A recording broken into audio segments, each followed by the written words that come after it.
इसमें आपका next question है। इस क्वेश्चन में भी कहते हैं कि एक समांतर प्लेट वायु संधारित्र की धारिता 2 माइक्रोफैराड है। जब इसकी प्लेटों के बीच की दूरी की 3/4 मोटाई की के परावर्तन की प्लेट रखी जाती है तो धारिता 4 माइक्रोफैराड हो जाती है। के का मान ज्ञात कीजिए जहां प्लेटों का तथा परावैद्युत प्लेट का क्षेत्रफल समान है, यानी एक ही वैल्यू है, बिल्कुल बराबर है। तो प्रश्न में जो दे रखा है उसको लिखेंगे। बोर्ड को मैं साफ कर देता हूँ। ये पिछला क्वेश्चन था, आपने समझ लिया होगा। यदि नहीं समझे तो वीडियो को आगे पीछे करके आप देख सकते हैं।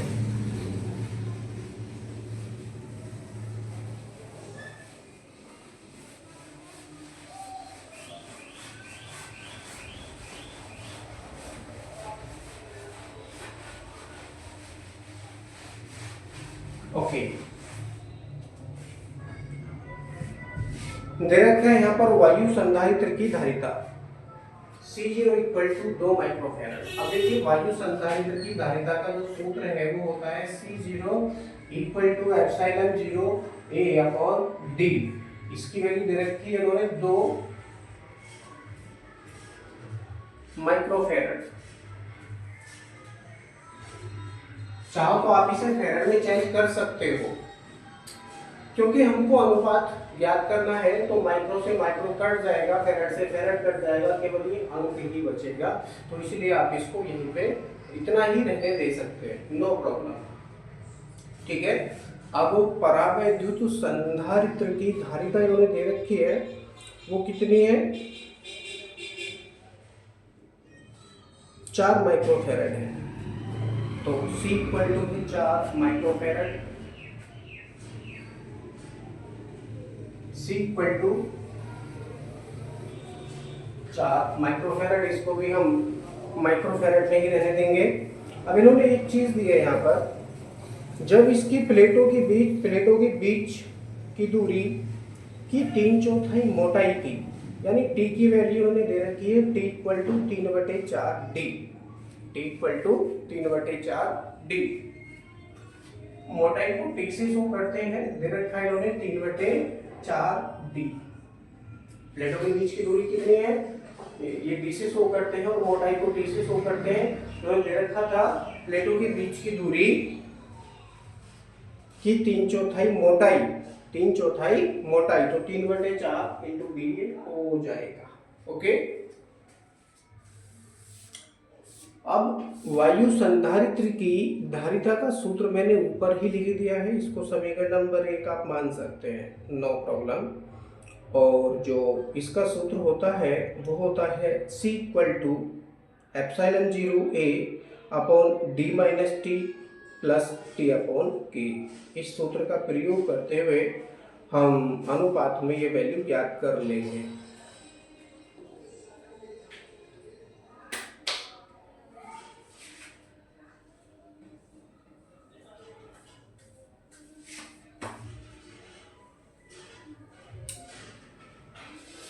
देखिए, इसको समीकरण नंबर 1 आप बना लीजिए और लिखेंगे परावैद्युत संधारित्र की धारिता, परावैद्युत संधारित्र की धारिता हो जाएगा C = ε0 A/d - t, एक ब्रैकेट में, प्लस t/k दूसरे ब्रैकेट। चलो ब्रैकेट लगाओ या मत लगाओ, अगर यहाँ लगना बहुत जरूरी है, यहाँ लगना बहुत जरूरी है। यहाँ से हमसे k की वैल्यू पूछते हैं। इसको समीकरण नंबर क्या बना लेंगे? 2 बना लेंगे। अब समीकरण 1 को 2 से भाग कर लो या 2 को 1 से भाग कर लो, आपकी मर्जी, जिसको चाहो उसको कर सकते हैं। हम यहाँ कर रहे हैं समीकरण 1 को 2 से भाग, समीकरण 1 को 2 से हम यहाँ पर भाग कर रहे हैं और भाग करेंगे तो क्या प्राप्त होता है देखते हैं। समीकरण 1 में क्या है? C0 है, LHS में क्या है? C0 है, इसके फॉर्म में C है यहाँ पर, इक्वल टू LHS को LHS से भाग करेंगे, RHS को RHS से भाग करेंगे, हो जाएगा यहाँ पर epsilon 0 A upon D, epsilon 0 A upon D, ये हो चुकी है आपके पास में C0 की वैल्यू। अब हम क्या करेंगे, यहाँ पर C की वैल्यू रखेंगे, तो C की वैल्यू रखने के लिए epsilon 0 A upon D minus T plus T upon के कहाँ पहुंचेगा, ऊपर पहुंचेगा, ये मल्टीप्लाई में डायरेक्टली आप इसको रख सकते हैं, D minus T plus T upon के पूरे के बटे क्या हो जाएगा, epsilon 0 A, directly epsilon 0 A से एप्सिलॉन 0 A कट गया, जो बचा उसको लिखेंगे C0 बटे C इक्वल टू और D minus T plus T upon के, यहाँ पर बचेगा पूरे के बटे क्या हो जाएगा D, पूरे के बटे क्या हो जाएगा D हो जाएगा। अब वैल्यू रख लीजिए, वैल्यू रखेंगे तो क्या प्राप्त होता है देखते हैं। C0 की वैल्यू आपके पास में है 2 माइक्रोफैरड बटे, और C की वैल्यू है आपके पास में 4 माइक्रोफैरड, तो 4 माइक्रोफैरड, फैरड से फैरड कटेगा, माइक्रो से माइक्रो कटेगा, इसलिए हमने इसको चेंज नहीं किया, ठीक है, इक्वल टू। अब देखिए यहाँ पर क्या है D माइनस T है, तो D के स्थान पर क्या रहेगा, D रहेगा माइनस, और T के स्थान पर क्या हो जाएगा 3/4 D हो जाएगा, 3/4 D, तो 3D अपॉन 4 ये हो जाएगा, इसको ब्रैकेट में करके लिखेंगे प्लस T। अब देखिए T के स्थान पर फिर से यही प्रयोग करेंगे हम, 3D upon 4, 3D upon 4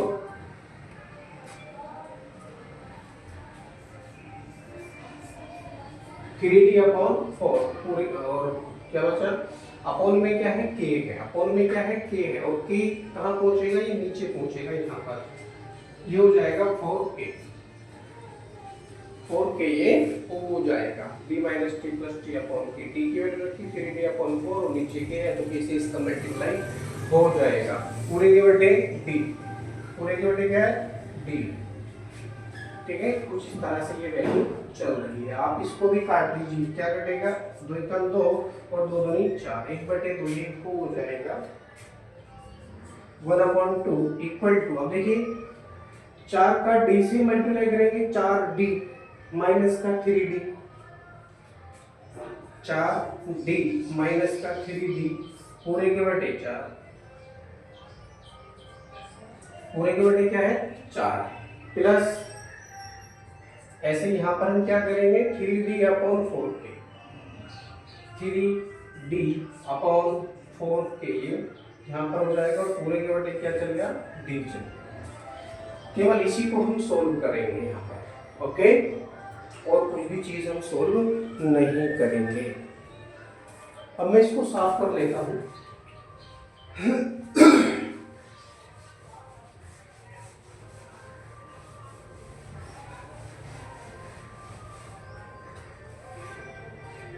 1/2 equal to 1/2 equal to, देखिए 4D में से 3D जाएगा तो बचेगा केवल D, D upon 4, D upon 4, plus का चिन्ह रहेगी, और 3D अपॉन 4K है यहाँ पर, पूरे के बटे D, ये चल रहा है ऑलरेडी। अब क्या करेंगे, ऊपर एलसीएम ले लेंगे, केवल 4K का और 4 का एलसीएम लेंगे और देखते हैं क्या हो जाएगा ये 1/2 इक्वल टू, अब एलसीएम लेंगे यहाँ पर तो कितना हो जाएगा 4K एलसीएम आ गया, अब 4 से कटेगा 4, K का और D का मल्टीप्लाई करेंगे तो DK हो जाएगा, क्या हो जाएगा D इंटू K, प्लस का चिन्ह लगाएंगे और 4K से 4K बचेगा कटेगा, और क्या हो जाएगा फिर ये 3D हो जाएगा, 1 से अगर हम इसका मल्टीप्लाई करेंगे तो ये 3K हो जाएगा, अपोन में क्या है ये D, अपोन में क्या है ये D है, और ये चल रहा है।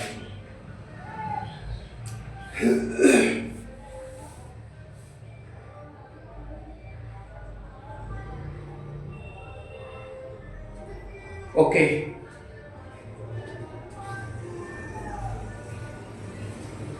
1/2 इक्वल टू, अब देखिए dk प्लस 3k है, इसको ऐसे लिख सकते हैं dk plus 3k, dk plus 3k upon 4kd, 4kd हम इसको लिख सकते हैं। 4k कहाँ पहुंचेगा, नीचे पहुंचेगा और नीचे आ जाएगा 4kd ये हो जाएगा। ओके, अब ऊपर हम क्या करेंगे, क्योंकि हमको d को खत्म करना है, तो d को खत्म करने के लिए क्या करेंगे, dk प्लस 3k हो रहेंगे और नीचे क्या हो रहा है, अब ये k को कॉमन कर लीजिए, चलिए k को आप खत्म कर सकते हो, d की वैल्यू पूछिए, k की पूछिए।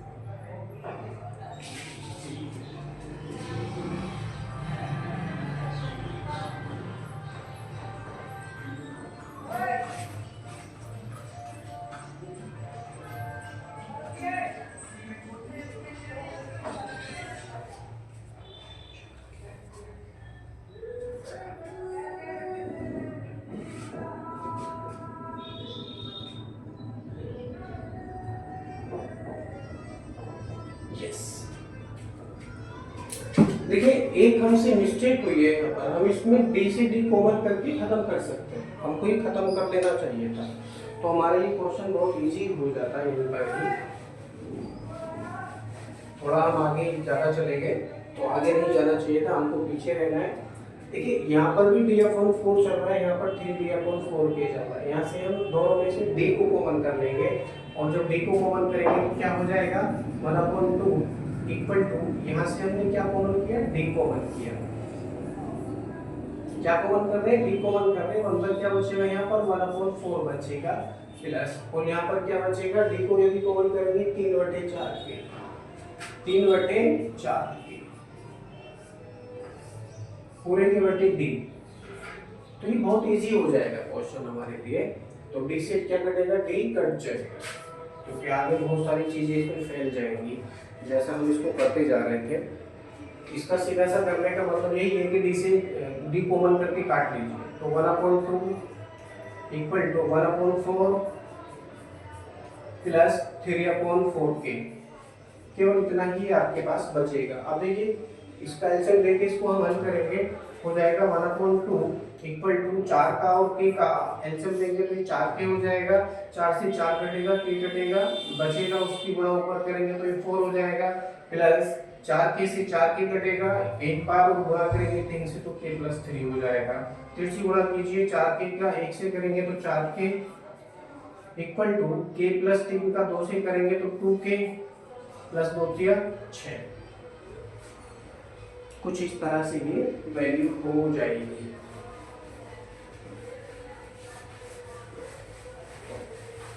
अब देखिए क्या करेंगे, हम पक्षांतर करेंगे, पक्षांतर, पक्षांतर करने पर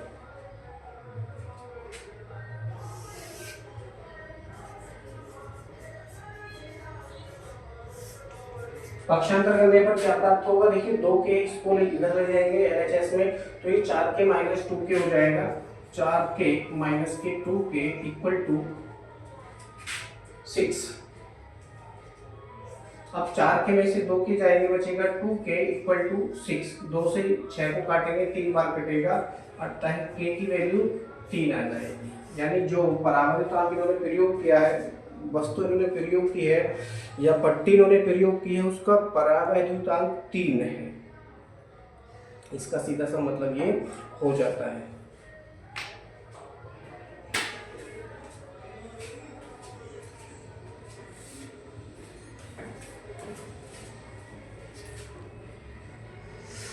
ओके, काफ़ी बड़ी वीडियो हो चुकी है, अगले क्वेश्चन आपके नेक्स्ट वीडियो में देखेंगे।